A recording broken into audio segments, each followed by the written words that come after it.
সমস্ত শ্রেণীর বুদ্ধিজীবী, শিক্ষাজীবী সৌরভ গঙ্গোপাধ্যায়কে আমি স্পেশাল আমন্ত্রণ জানাবো বা চাইবো যেন উনি, আমাদের দাদা তো, উনি লন্ডনে যেহেতু মুখ্যমন্ত্রীর কাছে এত রিলেশন আমরা দেখছি বা অন্য জায়গায় শিল্প তৈরি করতে চাইছেন, তো বেকারদের জন্য আমি চাইবো উনি স্পেশাল একটু গুরুত্ব দিয়ে মুখ্যমন্ত্রীর সাথে আমাদের যেন দেখা করানোর ব্যবস্থাটা করে দেন।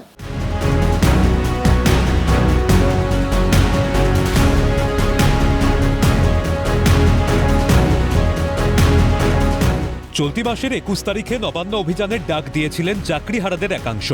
রীতিমতো সাংবাদিক সম্মেলন করে ঘোষণা করেছিলেন অংশ নেওয়ার জন্য বিশিষ্টজনদের পাশাপাশি আমন্ত্রণ জানানো হবে প্রাক্তন ভারত অধিনায়ক সৌরভ গঙ্গোপাধ্যায়কেও। ঘোষণা মতো পয়লা বৈশাখের সন্ধে বিসিসিআই এর প্রাক্তন প্রেসিডেন্টের বাড়ির দোরগোড়ায় পৌঁছে গেলেন চাকরিহারাদের 3 জন প্রতিনিধি। উপলক্ষ নবান্ন অভিযানে সামিল হওয়ার জন্য সৌরভ গঙ্গোপাধ্যায়কে আমন্ত্রণ জানানো, কিন্তু দেখা হলো না বাংলার মহারাজের সঙ্গে। উল্টে প্রিন্স অব ক্যালকাটার বাড়ির সামনে থেকে ফিরতে হলো যোগ্যদের।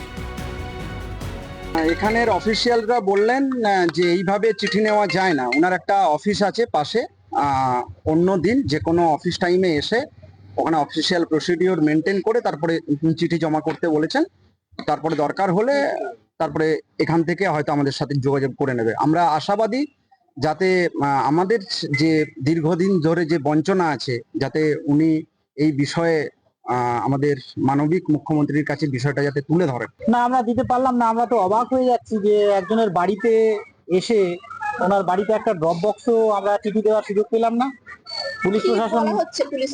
পুলিশ প্রশাসন বলছেন যে ওনার একটা অফিস আছে, সেখানে গিয়ে অফিস টাইমে গিয়ে যোগাযোগ করুন।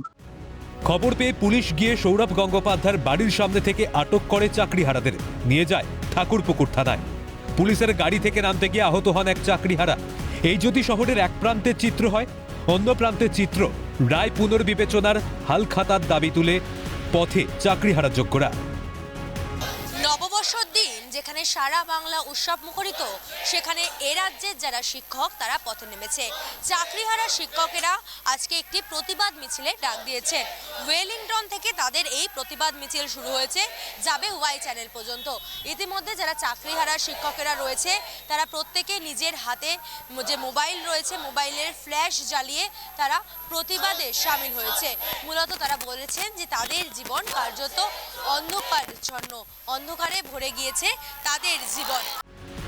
মঙ্গলবার পয়লা বৈশাখের সন্ধ্যায় সুবোধ মল্লিক স্কোয়ার থেকে মিছিলের ডাক দিয়েছিলেন চাকরিহারারা। সেই মতো মিছিল নির্দিষ্ট সময়ে শুরু হয়ে ধর্মতলার দিকে এগোয়।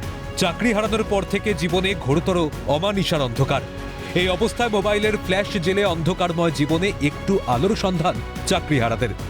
ন্যায় পাইয়ে দেওয়া, সুবিচারের জন্য আমাদের এই প্রতিবাদ মিছিল আজকে। কারণ আমাদের সাথে যেটা হয়েছে সেটা অত্যন্ত অন্যায় বলে আমরা মনে করি। আমরা সম্পূর্ণভাবে যোগ্য শিক্ষক, আমাদের এগেনস্টে কোনো অ্যালিগেশন নেই, তারপরেও আমাদের চাকরিটা যে নিয়ে নেওয়া হলো এই 6 বছর চাকরি করার পরে, এটা আমাদের কাছে অত্যন্ত অবিচার বলে মনে হয়েছে। তাই সুবিচারের আশায় আমাদের আজকে প্রতিবাদ মিছিল। যারা এই দুর্নীতির সাথে যুক্ত, সেই প্রাতিষ্ঠানিক দুর্নীতির সাথে যুক্ত সমস্ত মানুষের দায় এবং সর্বোচ্চ বিচার ব্যবস্থার এই বিচারেরও কিছুটা দায়। যেখানে এই বিচার প্রাতিষ্ঠানিক দুর্নীতি বলে উনি উল্লেখ করছেন, সেই দুর্নীতির সাথে যুক্ত মানুষরা ছাড়া পেয়ে যাচ্ছে, অথচ আমরা পথে। তাই আমাদের নববর্ষ হাল খাতার বদলে হাল না ছাড়ার নববর্ষ। যখন আমরা দেখি যে যখন পয়লা বৈশাখ হয়, পুরনো যে সমস্ত খাতা, সেই খাতা বাতিল হয় এবং বাতিল হওয়ার পরে নতুন করে আবার খাতা তৈরি করা হয় এবং সেই নতুন করে যে খাতা তৈরি করা হয় সেখানে নতুন করে আবার হিসাব নিকাশ শুরু হয়। 22শে এপ্রিল যখন আমাদের প্যানেলটা ক্যান্সেল হলো এবং 3 তারিখ যখন পুনরায় ক্যান্সেল করা হলো, তখন এই 1 বছরের যে গ্লানি, সেই গ্লানিটা আমাদের কাছে সত্যিই খুব বেদনাদায়ক। তাই আমরা চাইছি একটা নতুন করে বিবেচনা করা হোক।